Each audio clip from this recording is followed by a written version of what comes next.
जंतर मंतर पर धरने पर बैठे कुछ साथी हैं जो इनकी अपनी डिमांड है, अपनी मांग है। चलो हम आपको लेके चलते हैं कि इनकी मांग क्या है। तो मैं आपका नाम जानना चाहता हूं कि आपकी नाम क्या है? मेरा नाम सुभाष गायकवाड़ है जी। मैं विमानतल परिसर रहवासी एकता संघ मुंबई का रहवासी हूं और इसका प्रेसिडेंट भी हूं। मुंबई में जो विमानतल परिसर में जो बसे हुए झोपड़पट्टी है वो 90,000 झोपड़पट्टियाँ है। 309 एकड़ ज़मीन है। उस तमाम 300 एकड़ 9 ज़मीन में ये 90,000 झोपड़पट्टी बसे हुए हैं और उनका जो मेन डिमांड है जो घर के बदले घर और स्थानिक जगह पे घर और वो 500 स्क्वायर फीट का घर, वो इंस्टीट्यूट पॉलिसी के तहत 100 एकड़ के ज़मीन के ऊपर हमारा पुनर्वसन स्थानिक जगह पे होना, यह हमारा मांग है। और यही मांग को लेकर हमने जीवीके कंपनी, महाराष्ट्र शासन, केंद्र शासन को तमाम पत्र व्यवहार गए 6 महीने से लेकर निरंतर कर रहे, लेकिन सरकार आज तक हमारे तरफ ध्यान नहीं दे रहे। ये जो जीवीके कंपनी प्राइवेट कंपनी है और ये जो लोग हैं ये देश के मूल निवासी है, वहाँ के रहवासी है, सालों से 40-50 साल उस जमीन पर रहे हुए हैं। उनका पुनर्वसन सही ढंग से, अच्छी ढंग से, एक मॉडर्न पुनर्वसन उनको मिलना चाहिए। यही मांग को लेकर हमने आज पत्र व्यवहार सिविल एविएशन मिनिस्टर को दिया। जो उनका ही जो गाइडलाइन है, जो उनके गाइडलाइन के अनुसार वो लोगों ने 14 सितंबर का इस गैजेट के अनुसार जो पुनर्वसन होना चाहिए वो होना चाहिए, उसमें कट ऑफ डेट नहीं होना चाहिए, स्थानिक जगह पे पुनर्वसन करने की उसने गाइडलाइन दिया है।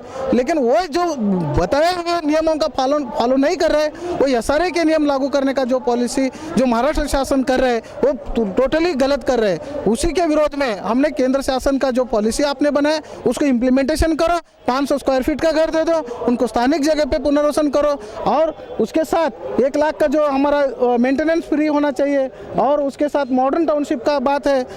ये सारे इंस्टीट्यूट में अगर हम झोपड़पट्टी रहवासियों का पुनर्वसन इंस्टीट्यूट में होता है तो हमारा कोई उसको ये आंदोलन करने की जरूरत नहीं पड़ती। वो लोगों ने ये लोगों को दिशाभूल करके जो पुनर्वसन की योजना गलत तरीके से एग्जीक्यूट कर रहे और जाके 5 किलोमीटर 6 किलोमीटर उनका जो रिहेबिलिटेशन हो रहा है वो सही ढंग से नहीं, वो वहाँ के रहवासियों का आर्थिक, सामाजिक, ऐसे सब बेसिक जो ज़रूरी चीज़ों पर बहुत बड़ा इफेक्ट होता है। जो एजुकेशन है, जॉब है, उसके साथ जुड़े हुए सब प्राइवेट वर्क्स है, उसके ऊपर बहुत बड़ा असर होता है। उनका पुनर्वसन स्थानिक जगह पर होने से वो सब कोई प्रॉब्लम नहीं होगा। आपका नाम जानना चाहता हूँ, आपका नाम क्या है? जी, मीरा ठाकुर। मीरा ठाकुर जी, आप यहाँ धरने पर किस लिए बैठे हैं? जी, हम एयरपोर्ट के जगह पे रहते हैं और हम चाहते हैं कि हमको घर के बदले घर मिले और जैसा हम चाहते हैं वैसे हमको घर मिले। और महाराष्ट्र सरकार हमको वहाँ से हटाना चाहती है और कहीं भी दूर ले जाकर फेंकना चाहती है और हमको जहाँ हम रहते हैं हमको वहीं घर मिले और 500 स्क्वायर फुट का घर मिले, इसलिए हम लोग धरना पे बैठे हैं। जो एयरपोर्ट की जगह पड़ी हुई है जहाँ आपके घर मकान है या आपकी वहाँ किस तरीके की आपकी व्यवस्था है, वहाँ कैसे रह रहे हैं आप? हम लोग अभी जो जहाँ रह रहे हैं हम लोग अच्छे से रह रहे हैं। हम लोग 50-60 साल से वहाँ पे लोग रहते हैं और आज जीवी के आने की वजह से महाराष्ट्र सरकार ने हमको वहाँ से हटाने के लिए बोला। जीवी क्या है ये? जीवी के कंपनी है जो एयरपोर्ट का कॉन्ट्रैक्टर है वो, तो वो वहाँ पे स्काई सिटी मॉल बनाना चाहती है, इसलिए हमारे घरों को हटा रही है और हम चाहते हैं कि हमारे घर वहीं हो क्योंकि हमारे बच्चे हैं, स्कूल है, नौकरी है, सब हमको वहाँ नज़दीक है और हमको अगर दूर भेज देंगे तो हम लोग वो तकलीफ नहीं सह सकते। आप कितने दिन से यहाँ पर धरने पर हैं? हम लोग पिछले 3 दिन से है। और आपकी उम्मीद कितनी है कि आप कितने दिन और बैठेंगे यहाँ पर? हम लोग जब तक हमारी मांगे पूरी नहीं होती हम बैठेंगे यहाँ पर। तो महाराष्ट्र सरकार क्या कहती है?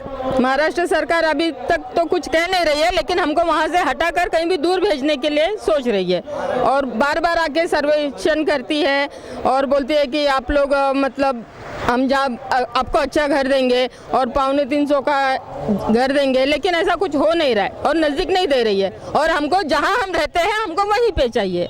केंद्र सरकार के अभी कोई यहाँ पर आपके जो ज्ञापन आपने किसको दिया यहाँ पर दिल्ली के अंदर? दिल्ली के अंदर हम लोगों ने सिविल एविएशन डिपार्टमेंट प्रधानमंत्री जी को दिया है, राष्ट्रपति जी को दिया है। तो अभी उधर से आपको क्या आश्वासन मिला है? अभी तक कुछ मिला नहीं है, इसलिए हम लोग यहाँ बैठे हैं। जब तक हमको कोई ये नहीं बोलेंगे वो लोग तब तक हम यहीं बैठेंगे। धन्यवाद आपका।